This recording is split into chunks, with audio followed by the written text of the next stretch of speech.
waxaan wali bartan kaga dinaa ziyaarada Allah u naxariistay caalimkii weynaa ee Soomaaliyeed Sheekh Cabdi Cusmaan taa oo maalmihii la soo dhaafay ka socotay Mawlacu Nuur ee degmada Warta Nabadda ayaa waxa lagu soo gabagabeeyay halkan oo ah barxadda Kaabugoday ee degmada Dharkeeley ziyaarada ayaa waxa lagu soo afmeeray xilqa digri dhafar Axmediye ah ka oo ay ka soo qayb galeen culimo u diin fara badan kuwaasoo iskaga kala yimid qaar ka mid ah degmooyinka gobolka Banaadir ee gobolada dalka Soomaaliyeed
يا أيها الغافل جد في الرحيل وأنت في اللهو والزاد قليل لو كنت تدري ما تلاغي غدا لذمت من فائد البكاء والعويل فاغلي توبة تذهب بها فما بقي من العمر إلا قليل ولأنت إن كنت ذا غفلة فإن قدامك يوم intuu socday dhafarka ayaa waxaan la hadalnay qaar ka mid ah mashaaqada ka soo qayb galay ziyaarada walaalayaal caawa waxaan joognaa sheekhaynii jaliilka ahay Sheekh Cabdi Cusmaanow ziyaartiisii ayaan joognaa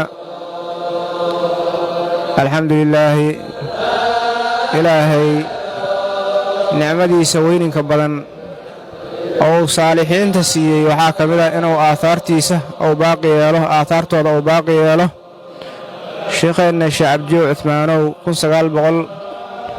1904 ayuu dhintay waqti aad u fog waaye ilaa xilligan ilaahay subxaanahu wa tacaala quluubta mu'miniinta ayuu ku baaqi yeelay lisaana sidqina ilaahay wuxuu u yeelay ummaddii isaga ka dambaysay إن الذين آمنوا وعملوا الصالحات سيجعل لهم الرحمن ودا وايا إلهي دتك صالحين تا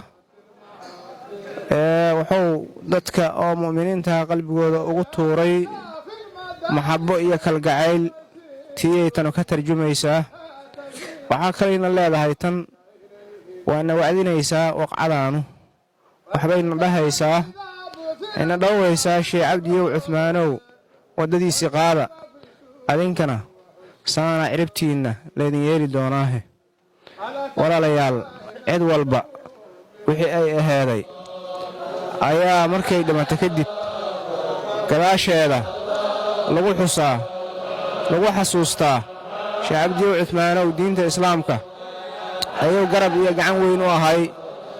wuxuu ahay nin mujaahida oo haddii eebba kuu roon yahay xuduudda ilaahay oofiyo oo gaalada la dagaalamo oo xuduudda oofiya ayuu ahaa oo ciidamo leh oo haddii eebba kuu roon yahay rayid aan ahayn oo faqiih ah oo caalim ah oo dariiqada ku dadaalo ayuu ahaa. ilaahayna sidaan ayuu ugu abaalmariyow gadaashiisa khayrkaan u dhigay. intaanoo maaragtay axbaab ah, intaanoo aale axmed ah, intaanoo shubbaan ah, ilaahay isu keenay. ilaahaasaa mahad iska leh. sheekha wuxuu ahaa sheekh faqiih ah oo aale axmed ah oo ma aragtay ii sheegin dariiqadii iyo diintii iyo cilmigii faafiya. ziyaaradiisan hadda aan joogno waa ziyaaradii 121aad. waa hal qarni iyo 21 sano weeye. ziyaaradiisii 121aad ayaan joognaa. shiikhu sheekh nashriya diinta iyo dariiqada iyo cilmiga ayuu ahaa. shiikhu dawlina waa ahaa gaaladii xilligaas jirtay oo zamankaas jirtay. sheekh la dagaalama oo maaragtay diinta say u gaari lahayd maaragtay ku dadaala ayuu ahaa. waxaa kaloo maaragtay taariikhda lagu hayahoo la ii sheegay xuduuddana waa fuli jiray shiikha sida la ii sheegay.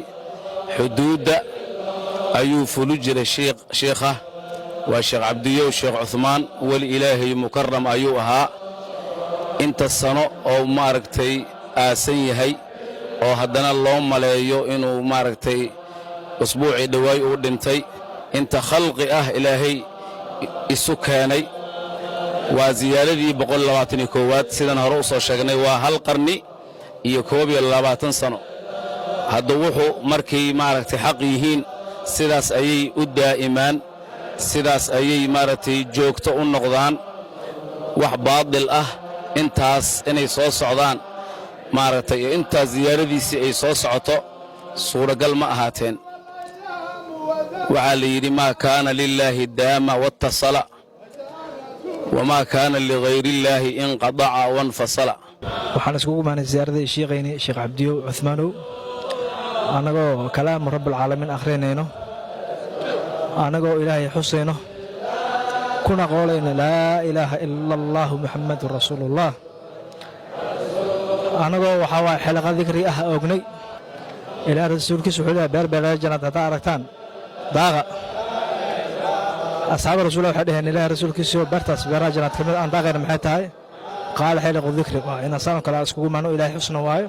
ducada waxaa iskale sheekhayna sheekh cabdicasiis sheekh cabdiraxmaan asaa noo duceeyhaayo, saadaadka asaa noo joogo, wixii kelima asaana dhahayo. insha allahu sheekhaan u dhiibaynaa.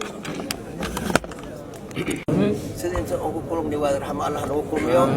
ilaahay weyne waaxid haayaan baryaynaa, ninka la baryayo male. muslimiintana culayska allah ka qaado, muslimiinta nasri gargaar allah siiyo, aarag aafa aan lahayno ka cibaado gudubno allahna siiyo. ilaahay weyne waaxid haayaan baryaynaa, ninka la baryayo male. ilaahay waxaa u tugayna intii inta ku soo qayb gashay diyaarada qayb gashay oo la soo wacin oo xoog lagu soo gelinin iska imaadeen ajar ixsanaad alla koobi karin ilaahay u bashaareeyo. ilaahay weyne waaxid haay waan ku faraxsanahay. ilaaha mahadle intii oo noo imaatay oo na soo ziyaaratay soo karaamaysay adduunya aakhiran niyadooda khayr allah u yeelo. gef inaar allah ka koriyo, ninba niyadiisa allah u yeelo. nin xid qaba ziyaara allah u kaso, oo nin musdalafa allah geeyo, sagaal maraarfa allah geeyo. allah ha u aqbalo. dhammaantin xirta iyo xabaabta dhammaanta waxaan ugu celinaynaa ilaahay dambiga ha dhaaf.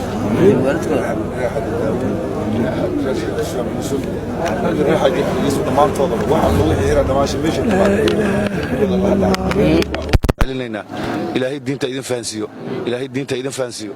awlaad baari allah idin siiyo, cimri dheer ibaado allah idin siiyo, ilaahay cimri dheer ibaado allah idin siiyo. dhammaantiin waa idin maxaa celinaynaa. khayr allah idin siiyo. dadka dhammaanta axbaabti kuusaan meesha ugu kulunsannaha insha allah janno allah noogu kulmiyo. waa mahadsantiin dhammaan wakhtigiina qaaliga oo soo horteen oo qiimaha badan xooggiina iyo wakhtigiina dhaanna siiseen waa idinkaga mahad celinaynaa insha allahu.